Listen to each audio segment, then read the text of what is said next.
A cold, desolate night blankets the ramparts of Elsinore Castle, where guards stand watch, their unease palpable against the ancient stones. Whispers of spectral sightings haunt the air, chilling the guards to their very core. Amid the mounting dread, Horatio, a scholar and Hamlet's friend, arrives. His skepticism, a fragile shield against the encroaching darkness. Despite his doubt, Horatio resolves to stand, watch, drawn into the spectral mystery that grips Elsinore. A biting wind howls across Elsinore Castle's ramparts, the air thick with foreboding as the spectral form of Hamlet's father materializes. The ghost's face, etched with sorrow and rage, sends shivers down the spines of the terrified guards and Horatio.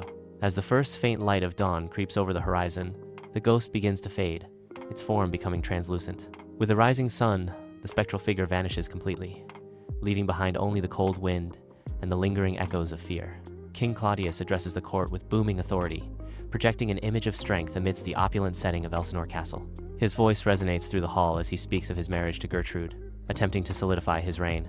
Alone in the crowd, Hamlet stands cloaked in black, a stark figure consumed by grief and resentment, his sorrow a palpable presence. His face, a mask of sorrow, reveals the depth of his despair amidst the joyous occasion.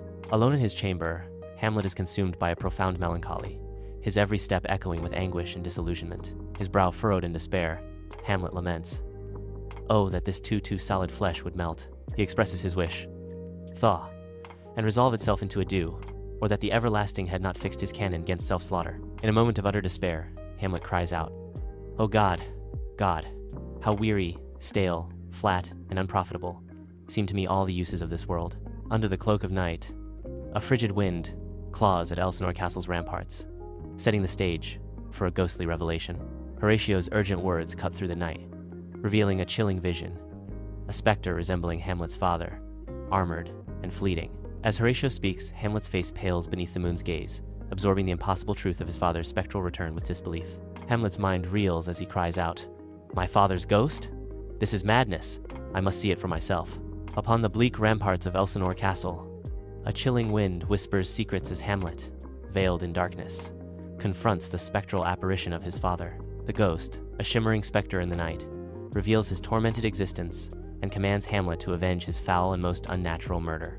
In a moment of horrifying revelation, the ghost unveils the treachery of Hamlet's uncle, who now wears the crown, poisoning Hamlet's heart with vengeance. The ghost recounts his agonizing death by poison, painting a gruesome image of betrayal and demanding Hamlet to cleanse Denmark's royal bed of luxury and damned incest. Hamlet, overwhelmed by grief and vengeance, vows to erase all trivial matters from his mind, dedicating himself solely to the ghost's command. In a frenzy of realization, Hamlet curses the smiling, damned villainy of his uncle, etching the ghost's command into the very fabric of his being. With a chilling oath, Hamlet seals his commitment to vengeance, forever bound to the ghost's haunting command. Adieu, adieu. Remember me. In the hallowed halls of Elsinore Castle, Hamlet urgently recounts his ghostly encounter to Horatio and Marcellus.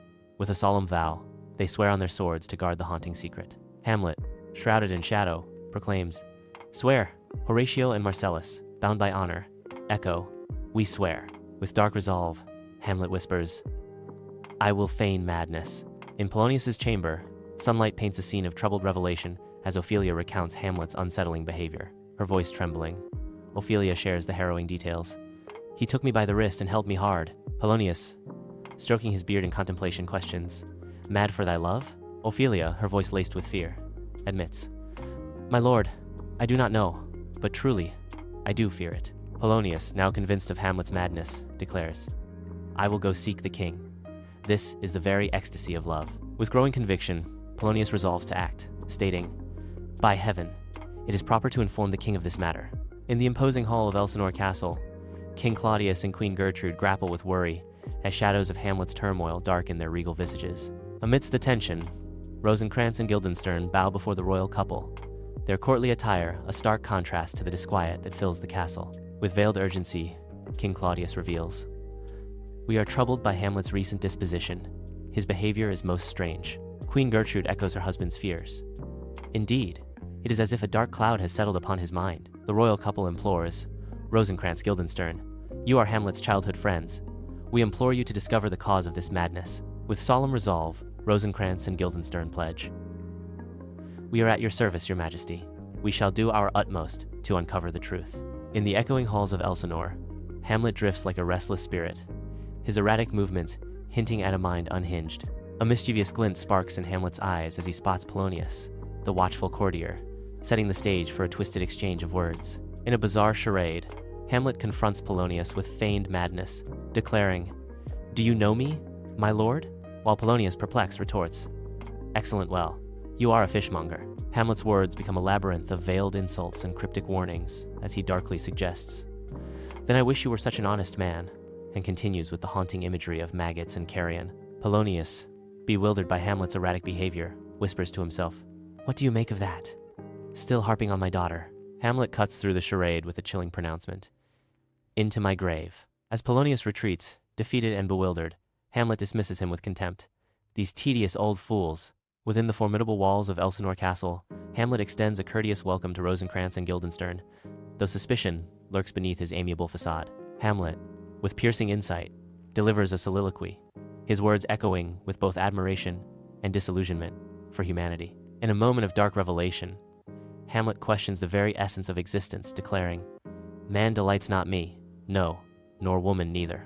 Despite their attempts at cordiality, Hamlet sees past their false smiles, recognizing the deceit that poisons their intentions. Within the towering walls of Elsinore, a troupe of players arrives, their presence injecting a moment of fleeting theatrics into the castle's heavy atmosphere. Lost in the labyrinth of his thoughts, Hamlet seizes upon a daring strategy to stage the Mousetrap, a play poised to unmask the truth behind his father's murder.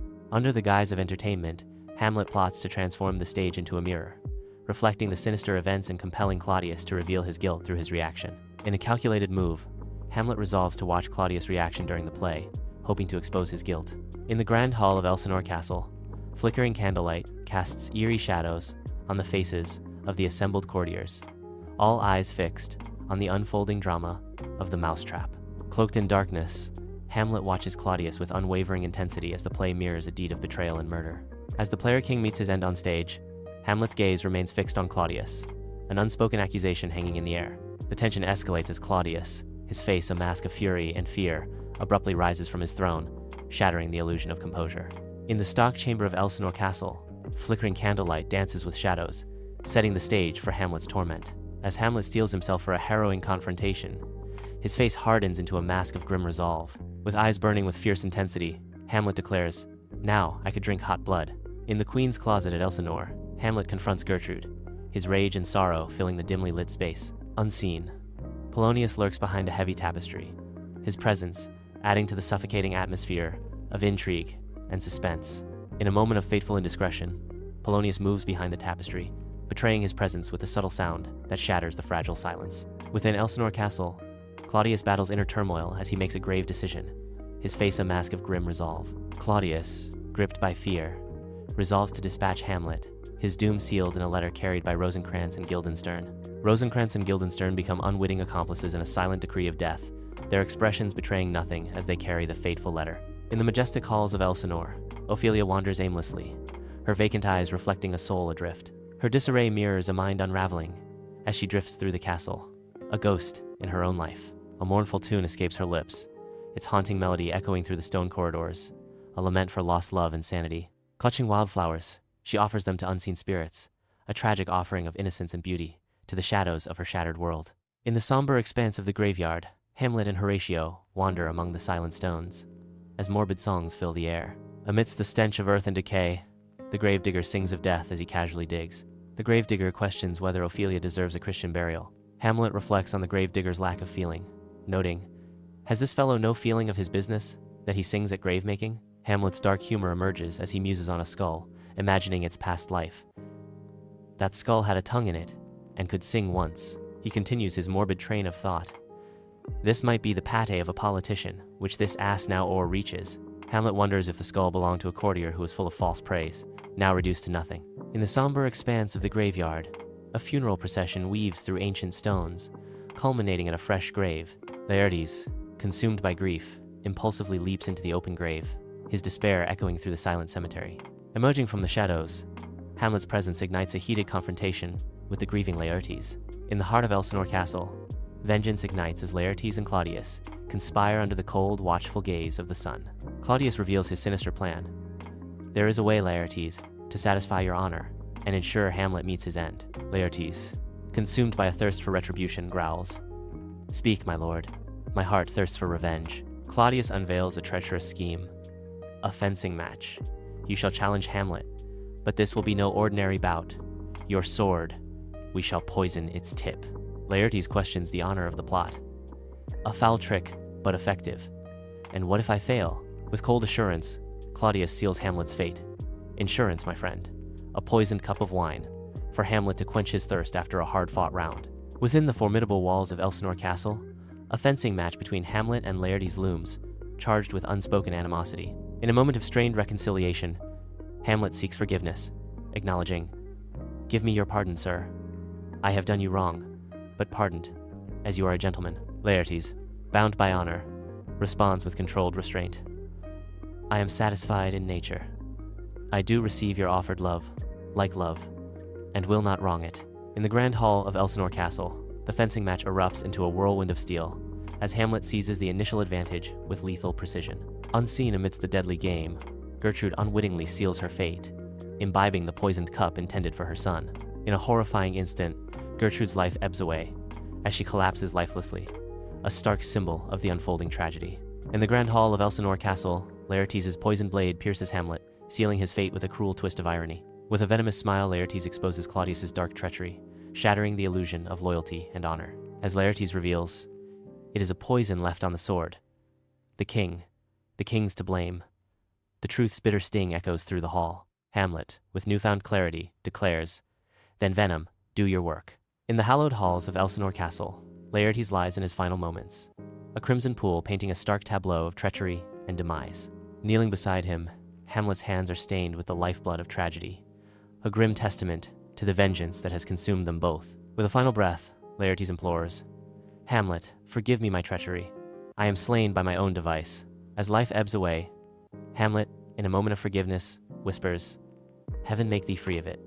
I follow thee," his voice heavy with acceptance of his own impending doom. In his final plea, Hamlet entrusts Horatio with the burden of truth, declaring, "I am dead, Horatio.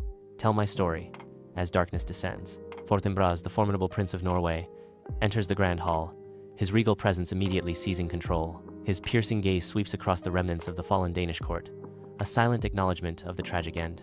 With a decisive nod, Fortinbras assumes command of Denmark, marking the dawn of a new era. Horatio, standing in quiet dignity, vows to immortalize Hamlet's true story, ensuring his legacy endures through time.